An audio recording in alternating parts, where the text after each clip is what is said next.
October 30th, 1938. 6 million Americans believed the world was ending. They weren't watching the news. They were listening to a radio play. But the panic was real. What you're about to discover is how fear spreads faster than any virus and who's pulling the strings. This is the psychology of mass panic. And it's happening right now, all around you. From toilet paper shortages to market crashes, fear controls billions of people simultaneously. But fear isn't random. It follows patterns, predictable patterns, and once you see them, you can't unsee them. Inside your brain, there's a small almond-shaped structure called the amygdala. It's your fear detector. When it senses danger, it doesn't wait for confirmation. It acts first, thinks later. This kept our ancestors alive. Better to run from a shadow that might be a tiger than wait to find out. But in the modern world, this ancient system has a fatal flaw. It can't tell the difference between a real threat and a perceived one. And when millions of amygdalas fire at once, you get mass panic. Here's a night that changed everything.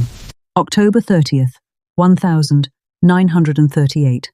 A 2-3-year-old radio director named Orson Welles was about to conduct the greatest psychological experiment in history.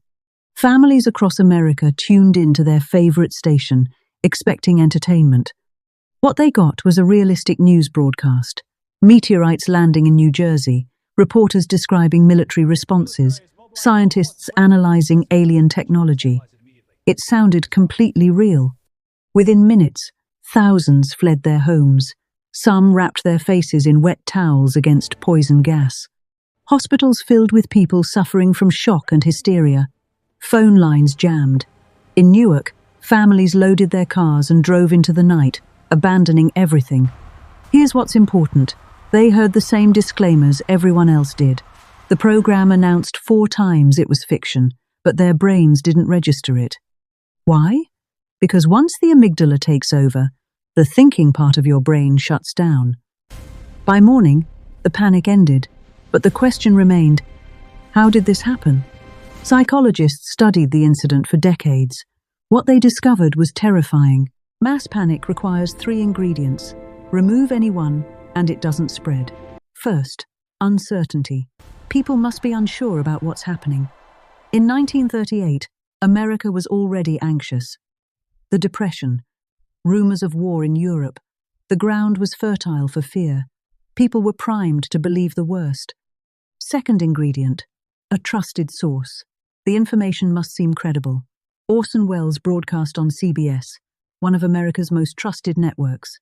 The actors used the exact format of real news bulletins. Real reporter names, real locations. Third ingredient, social confirmation. You must see others reacting. When your neighbor runs outside screaming about aliens, you don't fact-check, you run too. And the person who sees you both runs. Fear multiplies exponentially. This same formula appears in every mass panic throughout history. Bank runs, stock market crashes, pandemic hoarding. It's always the same 3 ingredients. Another case study that shows how dark mass panic can become occurred in a Puritan village of 500 people. In the home of Reverend Samuel Parris, 2 young girls began having fits. 9-year-old Betty and her cousin Abigail screamed, threw objects, contorted their bodies. The village doctor examined them, found no physical cause. His diagnosis, the evil hand is upon them, witchcraft. Within days, other girls in the village began showing identical symptoms. First 2, then 5, then 12 girls, all having violent fits. Under pressure, the girls named names. Tituba, a Caribbean slave. Sarah Good, a homeless beggar. Then Sarah Osborne, an elderly woman. Then more, and more. The accusations spread like wildfire. Neighbor accused neighbor, friend accused friend. Within months, 150 people were imprisoned. 20 were executed, hanged on Gallows Hill. 1 man pressed to death under heavy stones. Modern psychologists have studied the Salem records extensively. The girls likely suffered from mass psychogenic illness. Their symptoms were real but had no physical cause. It's a documented phenomenon. When you see someone experiencing something, your brain can literally make you feel it too. But here's the disturbing part. The adults knew better. So why did they participate? There's a phenomenon psychologists call de-individuation. It means losing yourself in the crowd. When you're part of a large group, the decision-making part of your brain reduces activity. You start thinking as we instead of I. Individual morality fades. In 1971, psychologist Philip Zimbardo proved this in his Stanford prison experiment. Normal college students, randomly assigned to be guards, became cruel within days. They psychologically tortured other students so badly the experiment was shut down early. Zimbardo's conclusion: good people can do terrible things when group dynamics take over. In Salem, the judges, ministers, and community leaders weren't evil. They genuinely believed they were protecting their community. Once everyone around them confirmed the threat was real, dissenting became impossible. To question the witch trials meant you might be accused yourself. Fear creates conformity. Conformity reinforces fear. The cycle feeds itself. And this cycle is not just ancient history.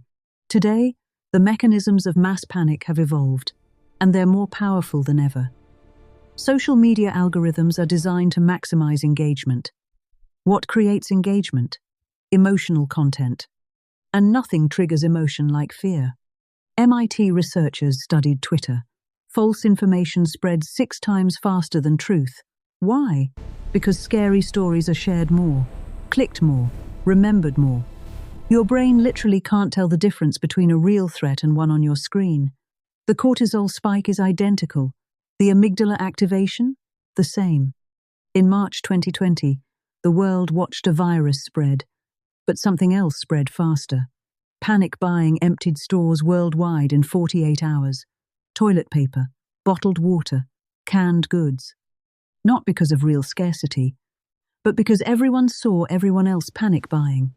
The 3 ingredients again: uncertainty about the virus, trusted sources sharing alarming news, and social confirmation as videos of empty shelves went viral. Supply chain experts confirmed stores had plenty of inventory. The shortage was created entirely by panic, not reality. Fear of shortage created actual shortage, a self-fulfilling prophecy. But some panics are deliberately manufactured, and that's where things get disturbing. Neuroscientists have identified specific techniques that interrupt the fear response. First, the physiological interrupt. When you feel panic rising, your breath changes. It becomes shallow and rapid. This signals your brain that danger is present. By deliberately slowing your breath, you tell your brain the threat isn't immediate. This activates your prefrontal cortex. The thinking brain comes back online. Second, source verification. Fear spreads when we don't verify information. Before sharing alarming information, check 3 independent sources. Third, the 2-4-hour rule. Wait 1 day before reacting to alarming news. Most viral panic stories are either debunked or contextualized within 24 hours. Fourth, ask the key question. Who benefits from my fear? Media companies get clicks, politicians get votes, corporations sell products, entire industries profit when you're afraid. Fear is a multi-billion-dollar business. Fifth, historical perspective. Every generation has its moral panics. Comic books would corrupt youth, rock music, video games, satanic daycares. In retrospect, these fears seem absurd. Our current fears may too. But there's one more thing you need to understand. The fear you feel is real. The chemical cascade in your brain is real. But you are not your amygdala. You're not a slave to evolutionary reflexes. You have a prefrontal cortex, the ability to think. Question. Analyze. Every mass panic in history eventually ended. People realized they'd been manipulated. In Salem, the judges eventually apologized. Some spent the rest of their lives seeking forgiveness. After the War of the Worlds broadcast, CBS implemented new standards, choosing to verify before you amplify, to breathe before you react. Fear will always be part of the human experience, but you don't have to be controlled by it.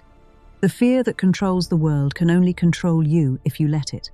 From Salem to the radio broadcast to today's social media panics, the pattern remains the same. 3 ingredients: predictable progression. But in every panic, some people saw clearly, refused to be swept along. They're not special, they're not fearless, they just understood what you now understand. The next time fear tries to control the world, will you spread it or stop it?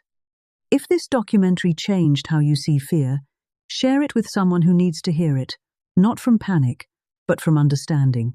That's how the pattern finally breaks.